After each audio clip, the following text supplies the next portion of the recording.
Hey everyone, welcome back to His and Hers blog. This is Dustin. And this is Sheena. Today we're going to be taking you through how to make a stained wood vase, a really inexpensive decoration in your house. So we're going to start out with 1 inch by 2 inch boards. This is Sheena showing you a sample. They do come longer. You can have them cut down at Lowe's. If not, you'll need a tape measurer. 7 inches is what we're using to cut the wood. Everybody has a hammer. We just happen to have a His and Hers hammer. And the next thing's going to be wood stain. We went with a darker wood stain, but really any wood stain that suits your tastes will work. Next we have Gorilla Glue or Elmer's wood glue. Just make sure it's made to glue wood. And a clean paintbrush. Don't reuse one that you've used, especially one that you've painted walls with. It'll leave streaks. And then we've got 2 inch finishing nails. You're going to want to get the thinner nails, thinner than what we got. It led to some splitting, so just keep that in mind. A miter box with a saw. It's going to be handy for future projects that we're going to show you how to do. Or if you are really handy, you may want to invest in a table saw. This came in really handy when we were doing the built-in bookshelves. So we're going to take you right into how we got started. First, you're going to measure out 7 inches on a measuring tape. You're going to mark it on the wood. And you're going to either use the hand saw or the miter saw. It doesn't have to be perfect, so don't if you don't have a miter saw, that's not a big deal. But here I am using a miter saw. This is going to give you really straight lines, and if you ever need to do 45-degree angles on the edges, you can do that as well with a miter saw. Very cheap. Or here I am with the wood, the table saw, and this you can cut multiple pieces of wood at one time. It's much faster. I was probably done within 5 minutes cutting all the wood on that. So wouldn't buy it just for this project, but it is a good investment for a lot of you that may want to do a lot more stuff. So here we are. In all, we had 24 pieces, forgive me. And for those of you without the air gun for nailing, that's me nailing it in an old-fashioned way, but I was lazy, so I pulled out the nail gun and popped a few nails in it.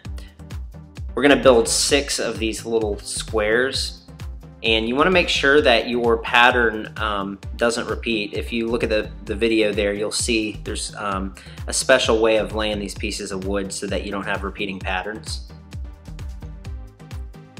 And here I am finishing up one of the squares. Again, don't be too concerned about perfection because you're going to be nailing these together and gluing them as well. So it can be a little bit off. You don't have to be super uptight about it.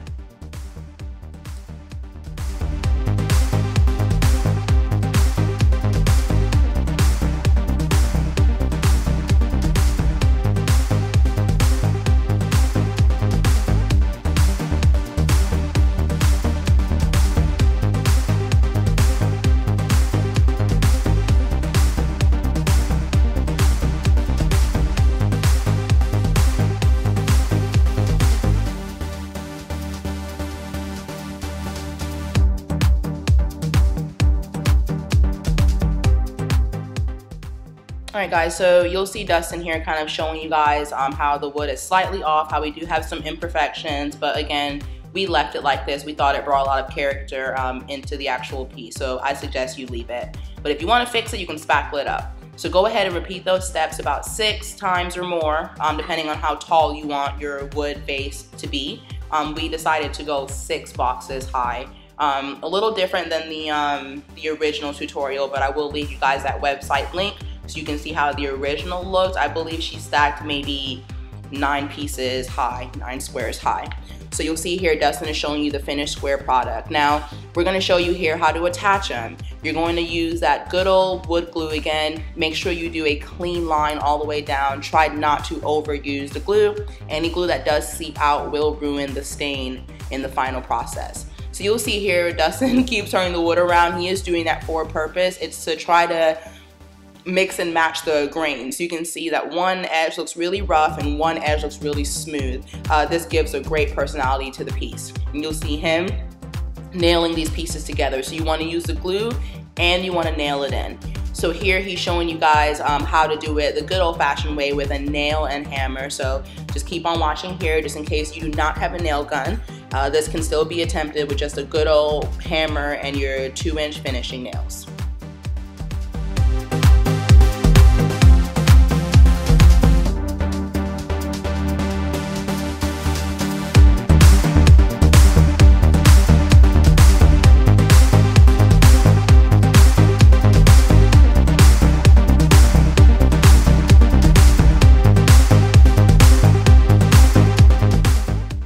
Alright guys, we're almost done. So now it's time to stain. Now you can choose to leave it just how it looks here with just the plain wood if you want that really rustic, old feel. But we love dark stain. Even our floors are very dark. So we're going to go ahead and stain it here in this color called Early American. You will see that several staining companies or paint companies carry this specific color. So don't be afraid of not being able to find it. It was actually very easy for me to hunt down. So you'll see Dustin here painting the box. Please make sure you guys are going with the grain of the wood. Now you'll see here that, you know, some parts are picking up the stain a little differently than other parts. This is the look you want to go for if you don't want it to look perfect. If you want to look perfect, like it came straight out of Target, make sure that you place all the pieces with the smooth edge facing out. We decide to do rough, smooth, and kind of go in an alternating effect. But as you can see, he's painting in one direction, so towards himself. So just try to keep the strokes going one way for a nice, clean, stained finish.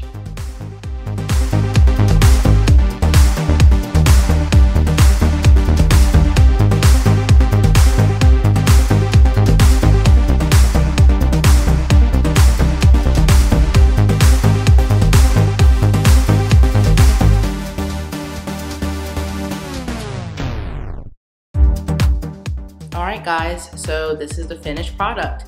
We hope you guys enjoyed the video and we hope you create a wood base of your own. Here you can see I'm just showing you where I decided to place it on the bookshelves. Keep in mind something like this you can probably pick up at IKEA or Pier 1. It's just a good feeling to know that you made this on your own and it's unique to you. Here you'll see Dustin showing you that the unit is hollow. We decided to not put a bottom just so we can adjust to our style and what we want to put inside of this wood base. So again, thanks for watching you guys. Please make sure to check out shanty2chic.com to see where we received our idea and an in-depth pictorial. Please remember to rate, comment, and subscribe and let us know what you'd like to see in our next video. Thanks so much for your support.